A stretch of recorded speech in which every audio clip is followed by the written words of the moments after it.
ये जो जापान का आइलैंड आप देख रहे हो, किसी समय यहाँ पर 5000 से भी ज्यादा लोग रहते थे। ये जापान का ही नहीं बल्कि पूरी दुनिया का सबसे घनी आबादी वाला शहर था। लेकिन आज इस आइलैंड की बिल्डिंग सभी सड़ चुकी है। ऐसा लगता है कि मानो यहाँ पर रहने वाले लोग सब कुछ ऐसे ही छोड़कर यहाँ से रातों रात भाग गए। यहाँ पर school, playground, swimming pool, offices, mall वगैरह सब कुछ था। लेकिन आज ये शहर किसी भूतिया शहर से कम नहीं लगता। तो आखिर ऐसा क्या हुआ था यहाँ, और क्यों जापान ने 35 सालों तक टूरिस्ट को यहाँ आने से रोक के रखा?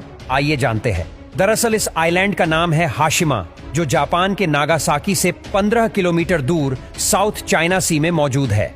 समुद्र के उस हिस्से में करीब 500 से ज्यादा आइलैंड मौजूद है। लेकिन इस आइलैंड की कहानी इनसे काफी अलग है। इस आइलैंड ने जापान की इकोनॉमी को एक समय पर बूस्ट करने में बड़ा योगदान दिया था।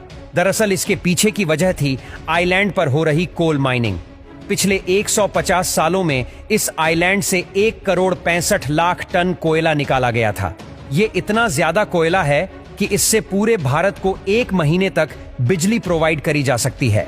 दरअसल ग्रेट ब्रिटेन और यूएसए अपनी शेलिंग शेप को स्टीम इंजन से रिप्लेस कर रहे थे, और स्टीम इंजन कोयले की मदद से ही चलते थे। अब कोयले की डिमांड को बढ़ता देखकर नागासाकी के लोग ताकाशिमा आइलैंड से कोयला निकालकर बेचने लग गए।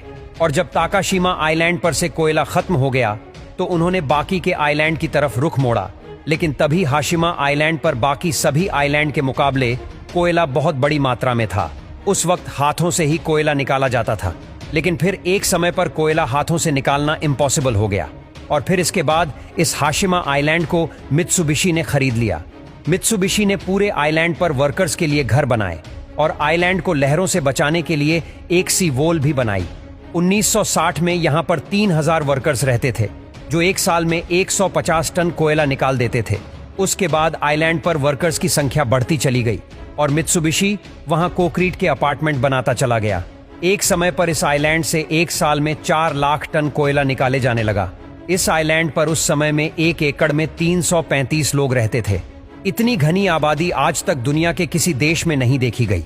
माइन की बात की जाए तो वो वर्कर्स आइलैंड से 1 किलोमीटर नीचे माइन में काम करते थे, जहां पर 35 डिग्री टेम्परेचर था, और वर्कर्स के लिए यहां काम करना बिल्कुल भी सेफ नहीं था। कई वर्कर्स ने इस आइलैंड पर काम करते हुए अपनी जान भी गंवाई। यहां तक कि वर्ल्ड वॉर 2 के दौरान चाइनीज और कोरियन कैदियों से जबरदस्ती माइन पर काम करवाया जाता था। आज तक जापान को इस बात के लिए क्रिटिसाइज किया जाता है। 1960 में ही ये आइलैंड अपने पीक पर था। लेकिन इसी साल कोल इंजन का डाउनफॉल शुरू हो गया। कोयले को एनवायरनमेंट के लिए हानिकारक बताया गया, और अब क्रूड ऑयल कोयले को रिप्लेस करने लग गया। इसके चलते अब कोल की डिमांड कम हुई तो कोल माइन भी बंद होने लग गई।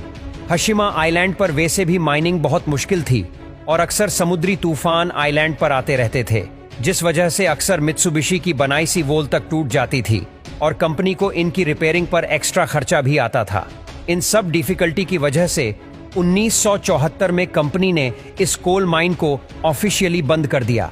बिना जॉब के हजारों वर्कर्स ने इस आइलैंड को रातों रात छोड़ दिया। जो लोग यहाँ रहते थे उन्हें अपनी सारी यादें यहीं छोड़कर जानी पड़ी।